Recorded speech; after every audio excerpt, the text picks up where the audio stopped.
Hey guys, good afternoon. Thanks for coming out and seeing us. Thanks for covering us. Thanks for making us recognizable all over Western New York, all over America. Obviously, we're coming off this last home game against Central Michigan, and we're in the thick of things. We're in the middle of it, just like the other Mid-American Conference teams, and trying to find ways to continue to improve, continue to get better, continue to make certain things true about our program and our identity and who we want to be from an on-the-field standpoint and culturally what we want to do off the field. And we certainly have a really good Bowling Green team coming in this Saturday. This is the same team that just knocked off Georgia Tech, same Georgia Tech team that just beat Miami, and they're very capable and able. Coach Scott Loeffler does a phenomenal job with his guys. They have long athletic players. They have experienced quarterback that's made a ton of plays, and they're leaning on him pretty heavy. Defensively, I think they're playing really well in their back seven. I think they're eliminating big plays.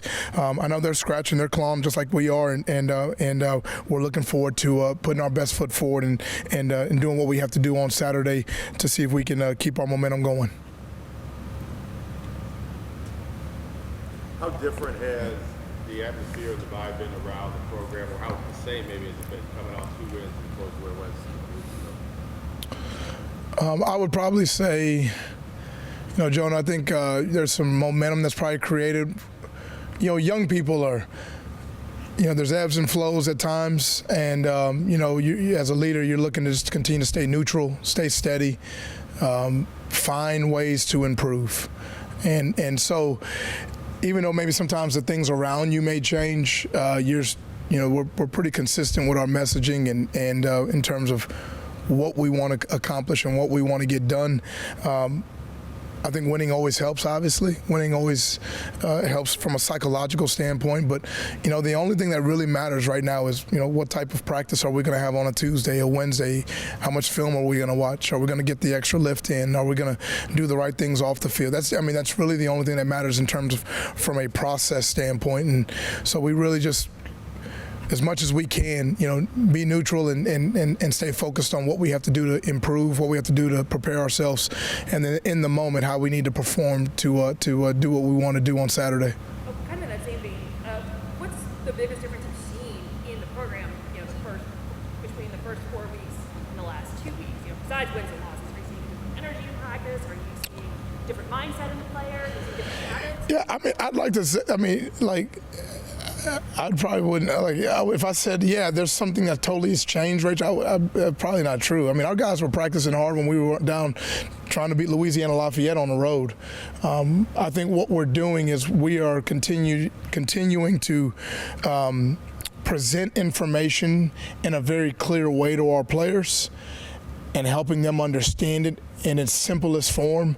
Our players are taking great ownership in their responsibilities.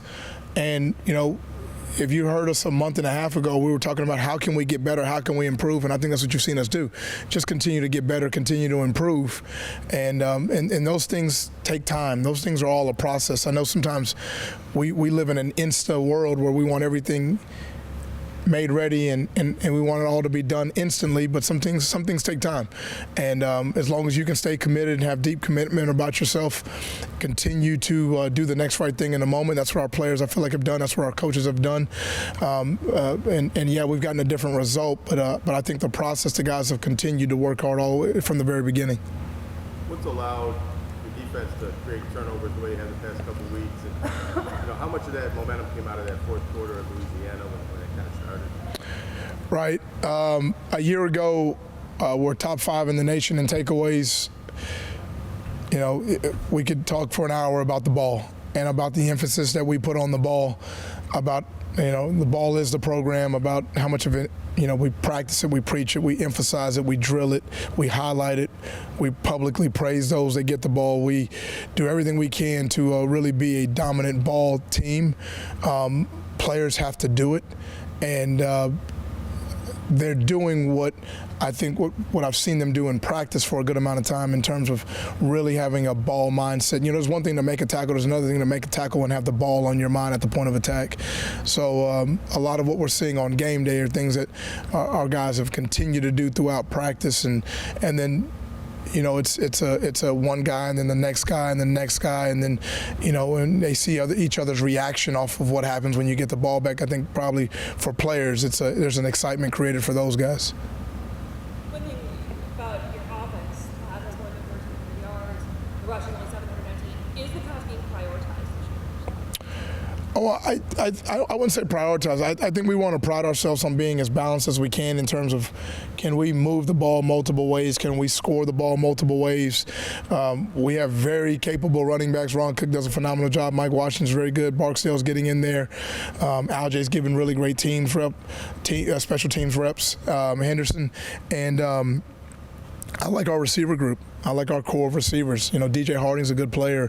Marlon Johnson's a good player. We have guys that we feel like are capable. So sometimes just through the swing and the course of a game, a team may be giving you something that opens up. You're gonna take what people give you at times, but we're certainly not a team that's gonna maybe rush the ball 60 times in a game or throw the ball 60 times in a game.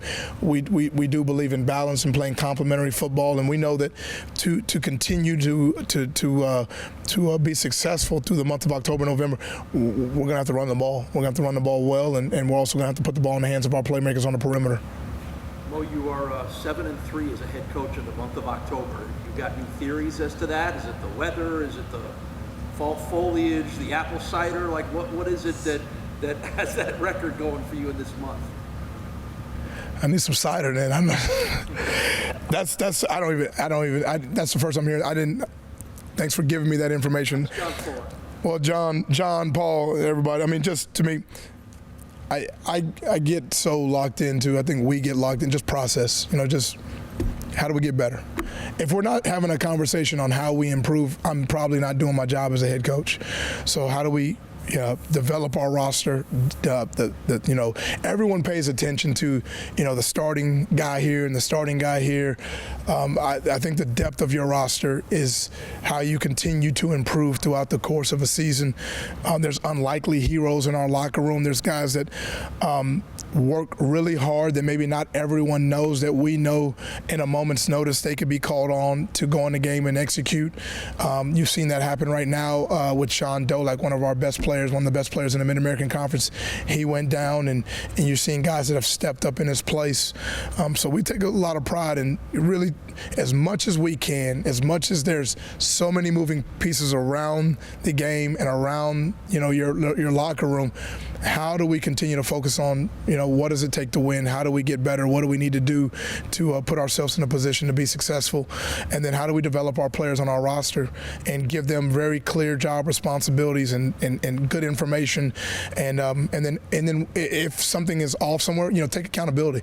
I'll be the first one to stand up in front of a team, and players do the same thing. And I think that allows us to continue to develop throughout a season. Speaking of Sean, he's still on the scooter. Is he going to be available this weekend or available long term? We're going to find out. We're going to take it a week at a time and see what he looks like. And a lot of it is scooters not having weight on a leg, so we can heal as quickly as possible. So we'll see what he looks like when we get closer to Saturday. Has he had surgery or will he have surgery on the ankle? Yeah, I want to keep his. I mean, those are a little bit more specific to his personal life, and I want to stay away from his personal well-being, probably from a national stage. What has gone into helping get Crawford and Murdoch ready to fill Sean's position? And obviously they both played pretty well. So take us through the process of getting a couple of new, young, freshman, sophomore guys ready to go. Yeah, I just think everything starts with like vision, ownership. Like, hey, let's sit down. Okay, Red, you're going to be in there. Khalil Murdoch, Red, we call him Red in the locker room, and Deion Crawford, young guy, really highly recruited guy from Georgia. He signs with us. Okay, you guys are up. All right, what's the vision? What is this thing going to look like for you guys? And then getting them to take ownership in their job responsibilities.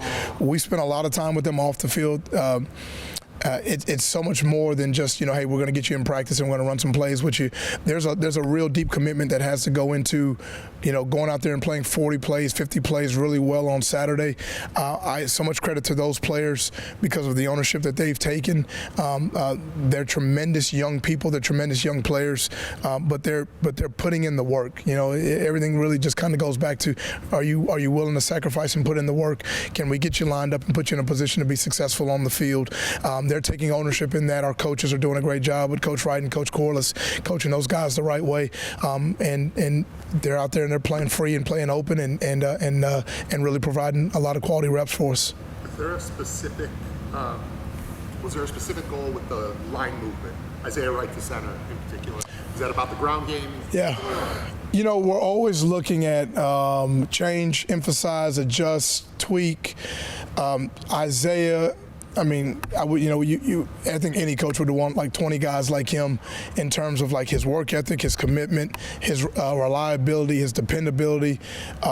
Something that we were working on with him for over the course of a month now is him snapping, and everything. When you call something in a game or you do something in a game, there's a process to get it game ready, and so there's a lot of behind the scenes work that he's taking snaps, and that we felt like we were at a point now where he was able to go in a game, make the calls at center, make declarations at center, snap, and then step where he needs to step to provide the reps that he had. He allows us to have another bigger body at that position as well. We certainly have a lot of confidence in Sidney Walker and Don Polizzi, two guys that have both started for us at center as well. But we're continuing to develop the depth of the roster. So much of offensive line, you look at position specific, but it's like, hey, who's the fourth guy, the fifth guy, the sixth guy, the seventh guy, the eighth guy, and can you continue to find ways to get your top 5 guys on the football field? Coach, lost in a great defensive performance last week. Boobie Curry almost matched his season total in receiving yards. Do you view that as maybe him turning the corner at a certain point, or maybe kind of the payoff to the commitment he's put in over the last couple months, or a little bit of both? Yeah, I think it's a great point, Trainwreck. We talk about pounding the rock. We talk about the rock splitting when it's not the 100th swing that splits the rock. It's the 99 swings that came before it. I think that there's a long process of work that Boobie Curry has put in. He was named our Offensive Player of the Week last week inside the building because of the effort that he put in, made some really nice catches and provided some really good chunk yardage for us. There's a lot of trust that I think Cole has in him, but he's another guy that we kind of talked about before the season that we felt like really strong about, and I think now we're kind of seeing that come to life a little bit now as we get into Mid-American Conference play here in the month of October. If nothing other than based on their last 2 games, what's the challenge in figuring out kind of who Bowling Green really is? Yeah, you're always trying to, the DNA, the thumbprint, what's the identity, who are they? How can you take this body of information that you have on every opponent and then present it to our players in a very clean, simple ABC 1, 2, 3 way? When you have, I think this time of the year for any person that you play, there's a lot of volume of stuff on film, and then so you got to match that volume with a little bit of trends. What's worked recently? A little bit of what have you done? What have you shown? What is likely to show up against you? And then you're always going to have there's great coaches all over the league, so you're going to have plays that show up on film that maybe you have not introduced or worked on, and then you kind of got to rely on rules and base standard operating procedure and how you would handle certain things. So we talk a lot in our room, in our building about being in the sweet spot, how we present, how we deliver information. Bowling Green is very multiple. They're multiple on offense. They're under the center. They're in the shotgun. They present empty, 5 open, 4 open, 3 open. They have tight ends attached. They have 11 personnel pitchers that look like 10 personnel pitchers. They have gap scheme, zone scheme. They can line up in 2x2, 3x1 empty. So they got a lot of volume. They do a really good job of getting the ball in the hands. They can attack you vertically, horizontally. You saw what they did against Georgia Tech. We know we have to get ourselves prepared to go play and put our best effort forth. We got to continue to play sound in the kicking game, and then we got to be balanced on offense.